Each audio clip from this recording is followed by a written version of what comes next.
평강하십니까? 오늘도 예수의 이름으로 여러분들의 가정과 사역 가운데 그리스도의 기름 부으심이 충만하기를 축복합니다. 오늘 하박국서 2장 가도록 하겠습니다.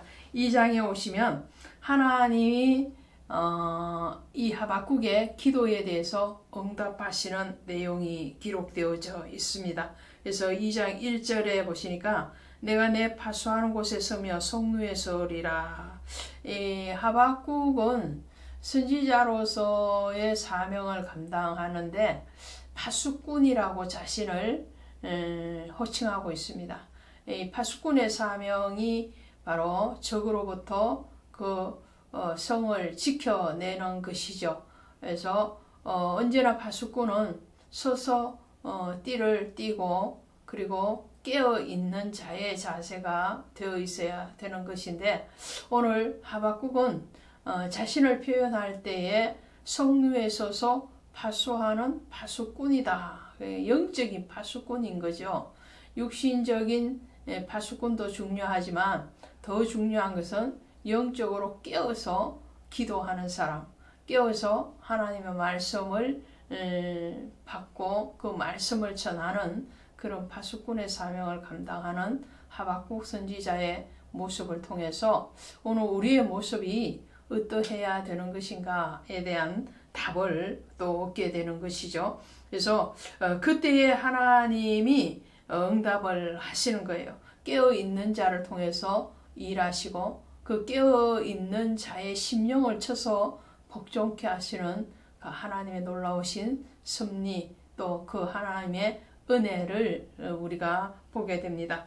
이렇게 말씀을 하십니다. 2장 1절 하반절에 가시니까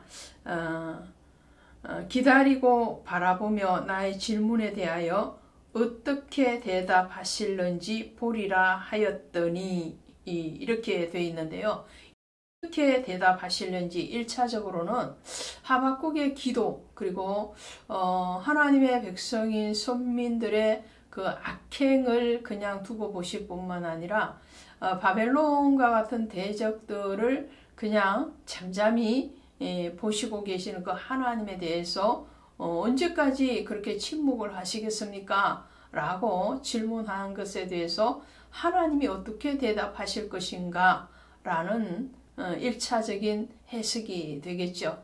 2차적인 해석은 성경 난해주에 보시면 나로 어떻게 대답하게 하실는지라고 해석을 달고 있습니다. 그러면 이 말씀은 하나님의 앞에 응답받은 이 하박국의 대답에 대해서도 하나님이 듣기를 원하시는 거죠.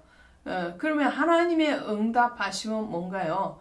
하나님의 응답하심은 이런 거죠. 하나님의 응답하심은 바로 이런 거예요. 3절에 보시니까 이 묵시는 정한 때가 있나니 그 종말이 속히 이루겠고 결코 거짓되지 아니하리라.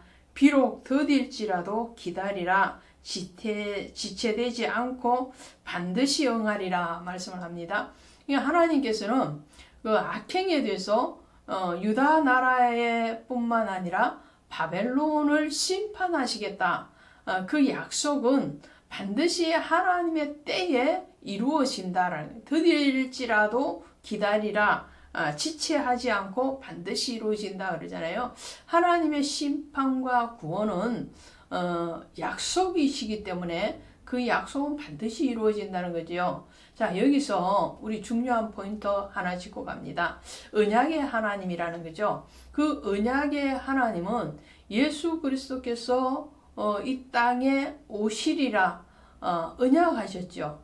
보내주시리라. 그 언약이 바로 구약이죠. 그 구약에 대해서 신약에 와서 사복음서에서 예수님께서 실제적으로 말씀이 육신이 되어서 오셨단 말이죠. 그것이 초림 예수님이십니다. 그 초림 예수님에 대해서는 오시리라 그리고 그가 고난을 받은 후에 죽으심을 당하시고 사흘 만에 부활하리라. 이 약속의 성취가 이루어졌습니다. 그러면 이제 사복음서에 예수 그리스도께서 사역을 하시면서 그리고 부활 성천하시면서 제자들에게 약속하신 것이 무엇이냐 하니까 다시 오시마 이거든요. 이것이 재림 예수님이십니다.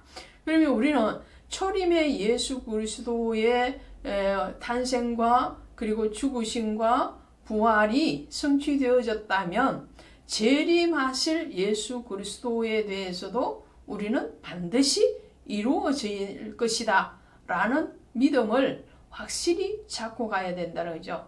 근데 그 믿음이 없는 상태에서 신앙생활을 한다. 그것은 잘못된 것이죠. 자, 오늘 하박국 선지자에게 하나님은 말씀하십니다. 심판은 반드시 이루어질 것이고 그것은 지체하지 아니할 것이다. 너희 보기에 더디다 생각이 되어지고 안 이루어진다고 불신할 수 있겠지만 그러나 그것은 하나님의 약속이 아니고 하나님의 약속은 반드시 성취한다라는 겁니다. 베드로후서 3장 9절에 가시면 하나님의 심판이 지체되는 것은 바로 하나님께서 한 영혼도 멸망당하는 것을 원치 아니하시기 때문에 그들에게 구원의 문을 열고 계시는 시간이라고 말씀을 하시는 것을 보죠. 자, 하루가 천년 같고 천년이 하루 같은 하나님의 시간적인 관점에서 보면 오늘 우리의 시간의 관점과는 전혀 다른 거죠. 그러므로 우리는 우리의 때가 우리의 시간이 아니고 우리의 방법이 아니고 하나님의 때, 하나님의 시간, 하나님의 방법으로 성취되어짐에 대해서 우리는 확신하는 믿음으로 바라봐야 되겠습니다. 그러면 그 다음에 2절에 보시면 이렇게 말씀합니다. 여호와께서 내게 대답하여 이르시되 너는 이 묵시를 기록하여 판에 명백히 새기되 달려가면서도 읽을 수 있게 하라 그럽니다. 그러니까 하박국 선지자에게 하나님 말씀하시는 거예요. 언약은 반드시 이루어지고 그 언약이라는 것은 심판과 구원인데 그것은 반드시 이루어질 것인데 그 이루어지는 날까지 오늘 하박국 선지자가 또 오늘날 저와 여러분이 해야 되는 일이 무엇이냐? 그 언약이 성취되어지기까지 그 언약의 말씀을 붙들어라라는 거죠. 그 말씀을 붙들어라라는 겁니다. 그래서 율법의 말씀, 묵시의 말씀이죠. 이 예언의 말씀을 기록하여 명백히 새기되 달려가면서도 어디에 새겨야지 달려가면서도 읽을 수 있을까요? 사람이 달려가면서 읽는다. 어떻게 해야 될까요? 신명기 6장에 가시면 이렇게 되어 있습니다. 6장 6절 이하에 가시면 이스라엘 백성들에게 하나님의 말씀을 주시는데요. 오늘 내가 내게 명하는 이 말씀을 너는 마음에 새기고 내 자녀에게 부지런히 가르치며 집에 앉았을 때든지 길에 갈 때든지 누워있을 때든지 일어날 때든지 이 말씀을 강론할 것이며 너는 또 그것을 내 손목에 매어 기호를 삼으며 내 미간에 붙여 표를 삼고 내 집 문설주와 바깥 문에 기록할지니라. 하나님의 말씀을 1차적으로 마음에 새기라 그럽니다. 그리고 뿐만 아니라 자녀에게 그 가르쳤을 때에 집에 앉았을 때든지 길을 갈 때든지 누워서 언제 어떤 상황 가운데서도 그 자녀에게 말씀을 가르치고 그 말씀을 심지어 손목과 머리 이마에 붙여라. 그래서 경문이라 해서 유대인들은 이 말씀을 손목에 붙이고 이마에 붙여서 그것을 암송을 했다는 거죠. 뿐만 아니라 고린도후서 3장 3절 이하에 가시니까 이렇게 말씀을 하시는 거예요. 너희는 우리로 말미암아 나타난 그리스도의 편지니 이는 목으로 쓴 것이 아니요 오직 살아계신 하나님의 영으로 쓴 것이며 또 돌판에 쓴 것이 아니요 오직 육의 마음판에 쓴 것이라. 자, 어디에 썼다고 말씀하십니까? 우리 마음판에 쓴 것이다. 마음에 새기라고 그랬죠. 신명기에서는 마음에 새기라. 말씀을 어디에 새기라고요? 우리 마음에 새기라. 무엇으로요? 영으로, 하나님의 성령으로. 모든 성경이 성령의 감동하심으로 기록되어진 것 같이 오늘 우리 마음에도 성령으로 말씀을 새겨라. 그러면 우리 공책 어떤 책으로 들고 다니면서 뛰어다니면서 읽는 그 정도가 아니고 우리 심령에 말씀이 새겨져 있으면 그 말씀은 앉을 때든지 누울 때든지 서서 걸어갈 때든지 달려갈 때든지 언제 어디에서나 그 말씀이 되새김되어진다는 묵상되어 이 말씀이 행동화되어지는 거예요. 말씀이 삶이 되어지는 거죠. 그래서 말을 할 때 기도와 같이 하고 생활은 말씀을 그대로 풀어서는 것 같이 하는 그런 삶의 신앙이 바로 말씀을 달려가면서도 읽는 상태가 되는 것이죠. 그러면서 4절에 또 이렇게 말씀하십니다. 보라, 그의 마음은 교만하며 그 속에서 정직하지 못하나 의인은 그의 믿음으로 말미암아 살리라. 할렐루야. 이 4절의 말씀을 로마서 1장 17절에서 사도 바울이 인용하면서 이신덕이 이신칭의에 대해서 설명을 하고 있죠. 믿음으로 구원을 받고 믿음으로 의롭다함을 얻는다라는 거죠.